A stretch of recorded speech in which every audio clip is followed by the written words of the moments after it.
Hello, and welcome to Afternoon Tea with Karen from Karen's Library, Fixing Climate Anxiety featuring Mel Gibson and others. Let's go straight to Sarah Jones. Sarah, talk us through what happened. Mike, the Prime Minister was just 50 seconds into his speech at the Business Chamber's Future Victoria event at Crown when he was disrupted. A protester interrupting him with a rant against coal and gas. He was forcibly removed by security, prompting applause from members of the Business Council and Victorian Parliament. And just as that happened, a second protester stood on her chair, reiterating the cries for renewable energy. She too was ejected. Throughout, Anthony Albanese persisted with his speech, speaking loudly over the hecklers. They've enrolled in free... Prime Minister, why are you selling my future to gas companies on their basis? Say you care about my generation. You're burning my future! You're burning young people's futures! He has nice soft hands. Anyway, now to Mel Gibson. But you do think that human beings were created by Sure, God? I do. Yeah. When do you think that happened? When? Oh, probably, and not that long ago. Really? No, not really. Like, what do you mean by not that long ago? Probably only about 8,000 years ago. Really? Yeah. So what do you think things like Göbekli Tepe are when they find these constructions that are dated, carbon dated to 11,000 plus years old? I question carbon dating. Really? Yeah. Well, that makes things a lot simpler. Well, yeah, well, there's a lot of money in claims and I don't know.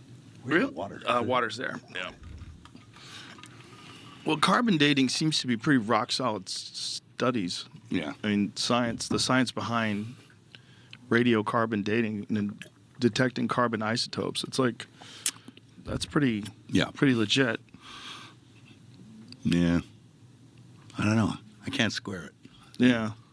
Well, you don't have to. And I don't have to. And Yeah. what difference is it going to make to me? Yeah, that's the thing.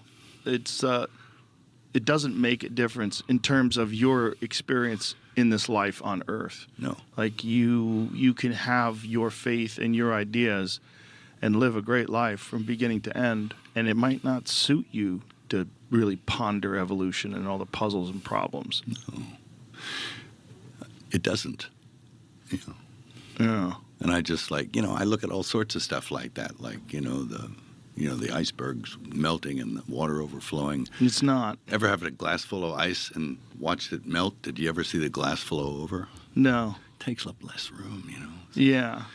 The hot greenhouse, whatever. I don't Well, know. there's a lot of horse shit that's involved in climate change for sure. I've studied that, and I've had many discussions over the last 4 years. The problem with anything is that once a narrative gets established, and then there's a profit attached to the solution to that narrative. Yes. And that's green energy and green energy bills, and then there's businesses that are wrapped around there. And then there's also this fear that they love to pump into people about climate change, that they terrify the shit out of young people, that we're going to destroy the world and climate change, you must act now.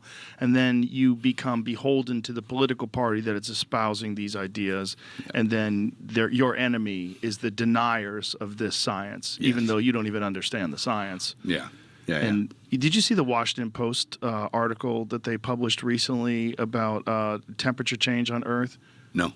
Well, there's a like what they've realized is over the last, X amount of thousands of years that the temperature on Earth is plummeting. Yeah. And it's dropping. And then when they look at the dips, this is the most important thing for anybody that's really freaked out about climate change.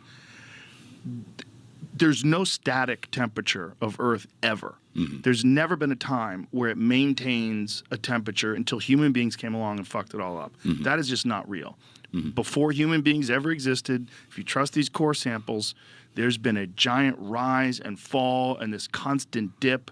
There it is. Yeah. Scientists have captured Earth's climate over the last 485 million years. Here's a surprising place we stand now. Look at the dip at the end. Whoa. That's where we are. Yeah, that's reality. Okay. And then if you look at the course of history, you look at the rise and fall, like it's never a straight line. Way before human beings ever existed, if you believe these silly people. Way before human beings had ever existed. There's always this rise and fall. And this idea that the whole thing is based on carbon emissions from human beings is total bullshit. It's not true. We might be having an effect, but we're having a small effect, a very small effect. And the other things are completely outside of our control, including solar activity, the distance between the Earth and the sun. You know, there's a lot of factors. There's all sorts of factors involving natural activities like volcanic emissions, you know, which devastate. You know, the entire human race was knocked down to a few thousand people at one point in time because of the Toba volcano. Oh, my God, yes. Yeah, no light. Yeah, no light for years. Yeah. Good luck. Yeah. Good luck. And the people that survive are fucking barbarians. Yeah. The most savage, and then it takes a long time before they can figure out civilization again after that. Right. It's like dinosaurs. They just stop. So what did they evolve into? Chickens. I guess. I don't know how he'd go as a barbarian. But anyway, something else that can block out the sun. I'm one of those crazy people that doesn't like them spraying things in the sky. I have that to talk to you about disaster profiteering talk. I used to think you were crazy with this. I literally would be like, okay, all right, sure. They're making hurricanes. Oh, okay.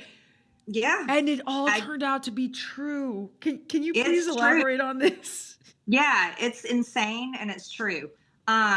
Yes, they can absolutely create weather. It's a real thing. Cloud seeding is real. It's actually very common practice. It happens all over the United States. It's not just our government, state governments, but also private entities, even ski resorts pay for cloud seeding because they make more money when there's plenty of snow on their slopes. And so they'll hire companies to do cloud seeding so they can hopefully get more snowfall. But there's many different types of technology to create weather, and this is very much an industry that has been very invisible and called conspiratorial. Yes. But it's not. It is honestly not. And our government, you can research it. I introduced a bill called the Clear Skies Act. If it had passed, it won't pass though because they won't vote for it. But it would make it a federal law. It would ban geoengineering. The one that is most concerning, more so than maybe creating too much rain that could create floods, or there was actually they created or added to the amount of rainfall. And I forget what year it was, but Savannah, Georgia, got hit. I mean, this is documented. This isn't a conspiracy theory, but it's actually documented. But it was decades ago that a hurricane, it actually hit Savannah after they had done a lot of cloud seeding, and the amount of rainfall was so horrific that people died in that hurricane.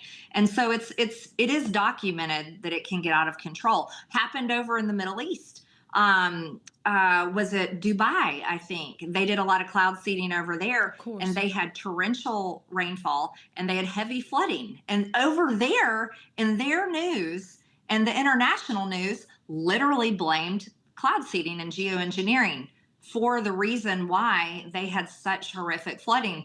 But in America, they're like, oh, you're crazy, But here's the one that I think this is extremely over the top, and Bill Gates is very involved in it, and they want to block out the sun. They are spraying stuff in the sky to block out the sun's rays. I believe the sun is healthy. I want sun. I think it gives us vitamin D. It provides nutrients to our soil. It helps our food grow. I mean, I'm just a big believer, and I think the sun is great. I don't want skin cancer, but the sun is great. I'm just a big believer in the health benefits of our star that brings life to the planet. Like the fact that Does that make me crazy? This is so crazy. The fact that you have to say it, like I'm having like an existential crisis this whole week because I just cannot believe this is all happening. It's real. So why are we blocking out the sun? I'm sorry. What would be the benefit of that? Because Bill Gates has made a fortune on the climate agenda, and it's more of that type of. They create these industries and they get extremely rich. I mean, look at Al Gore. Al Gore comes out with this whole, freaking climate agenda thing, and look at how rich he got over the decades of all of this. And here's so Bill Gates is this is his climate agenda and a way for him to make money. And they are actually, believe it or not, they are actually already doing it. They are 100% spraying it into the sky to reduce the amount of sunlight, block out the sun. And I think I think that's crimes against humanity. And that's all. See you later. Bye.